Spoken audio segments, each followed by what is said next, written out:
د غزني عامې روغتیا ریاست په همکارۍ د AYSO مؤسسې له لوري د یاد ریاست اړوند د روږدو کسانو د درملنې د 50 بستریز مرکز د 30 تنه له نشه یي توکو روغېدلو کسانو سره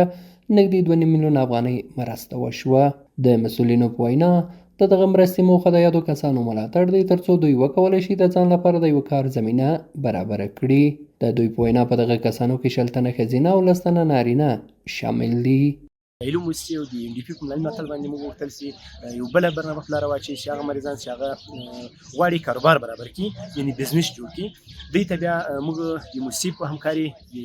ریاست ستامې د غزني ولایت ریاست ستامې په همکاري باندې موږ د مریضانو دوی ته یو کاروبار برابر کړي او دوی ته پیسې ورکړي، په پیسو باندې کاروبار وکړي. نن مو په غزني ولایت کې د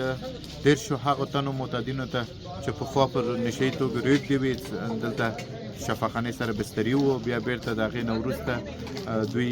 تر 6 میاشتو پورې تر نظارت لاندې نیول شوی وو. د هغوی سره مو د نغدي مرستو کومک وکړو ترڅو دوی خپل کاروبار ایجاد کړي او خپل کاروبار جوړ کړي. ورته مهال له نشه یي توکو بیا رغېدلي کسان هم د عامې روغتیا ریاست او د درملنې د دغه مرکز له مسؤلینو خوښ دي او وایي چې دغه مرسته به وکولی شي ترڅو دوی د ځان لپاره د یو کار زمینه برابره کړي. مخکې معتاد ولم، په عمل باندې اخته ولم، بیا دې شفاخانې په کومک په مرسته سره باندې مخصوص بستر سره جوړ شولم، یو کار سابقه لرم، نو ډېر خوشحاله یم. دې منظر موږ ته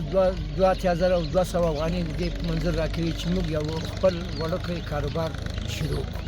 او خپل بچیان هغه روزانه حلال رزق ورته پیدا کړو. د مسؤلینو په وینا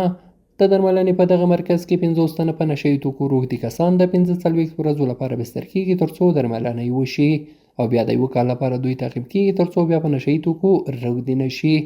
او همدارنګه دوی ته حرفوي زده کړې هم ورکول کېږي.